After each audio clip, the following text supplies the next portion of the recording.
All right, I talked about the impact test, the online test before. Are there different ways to diagnose a concussion?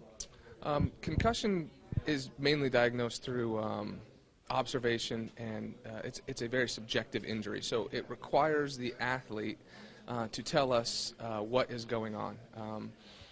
That's the hidden danger of concussion, is we can't see in.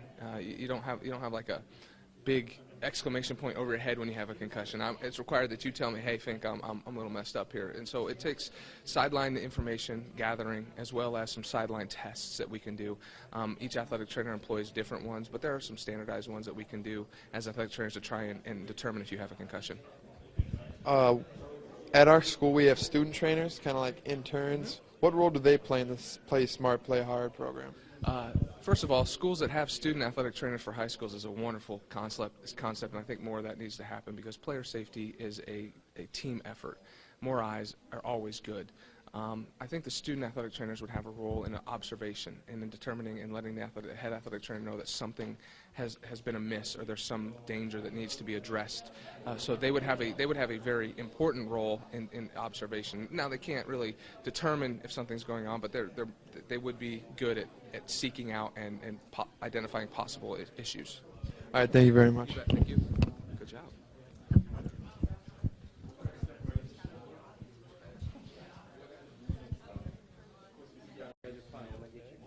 This way a little. Am I in your way? Yeah, am I okay? All right, I'm here with Mr. Gardner. I just got a few quick questions for you. How do you think programs like Rio and some of the other ones you were doing, how can that help coaches and athletes to kind of figure out when like playing time is enough, when it's time to just kind of take the player off the field and make sure that everything's all right?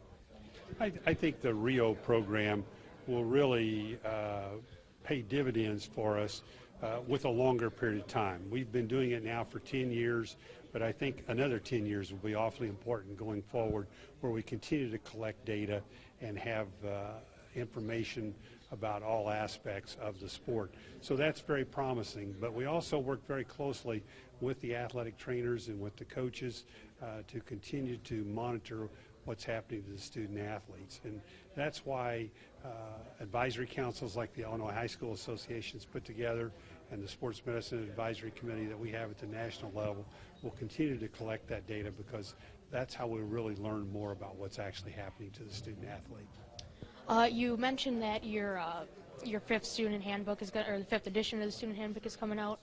What exactly in the fifth edition is kind of an update from the last 4 editions?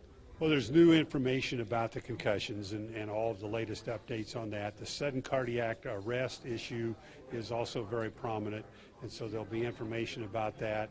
In addition to that, just every aspect of taking care of student athletes. We continue to learn more all the time, and so the doctors and the trainers and the people who authored that handbook for us have really updated every section, but I think it'll be particularly significant. The other thing we're very pleased about, in addition to sending a copy to every high school, it'll be available online, so anybody can go and take a look at it.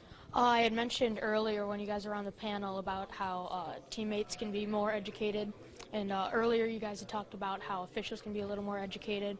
What can you really get through to the officials when they notice things such as a player kind of wobbling off the field, to kind of pause the game for a few seconds and make sure that player's all right? We've really worked on that with officials.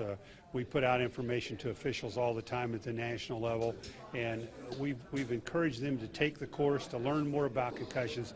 Not that they make the diagnosis, but when they see a player who may be in trouble, their responsibility is to get them to the sideline so that the coach and the trainer can then properly evaluate the student athlete. All right, Mr. Gardner, I'd like to thank you for your time, and we'll see you probably in a few more press conferences. Thank you.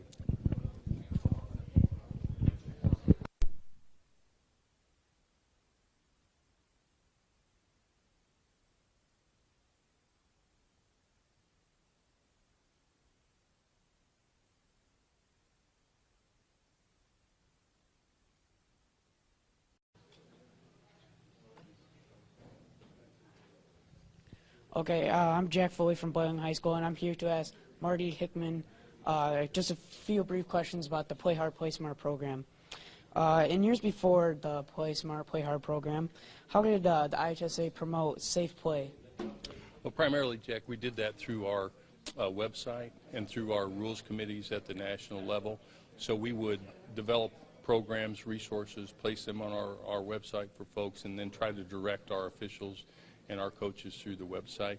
We also did that through our Sports Medicine Advisory Committee, which has been very active for over a decade, and they provided us many resources as well that we were able to pass on to schools. Okay. And next question and last question, where does the IHSA hope to see the Play Hard, Play Smart program evolve into? Well, we think it's going to become a national campaign. You know, we think it's going to be, you know, from California to Rhode Island and from Texas to Michigan. And so we'd like to see the program develop into a nationwide campaign. We already have over 30 state associations that have endorsed the program. We have multiple other associations. We expect to have some national partners as well. So we think it's going to be a leading national program. Okay, thank you for your time, Mr. Hickman. And once again, here with Boylan Broadcasting, Jack Foley and Marty Hickman.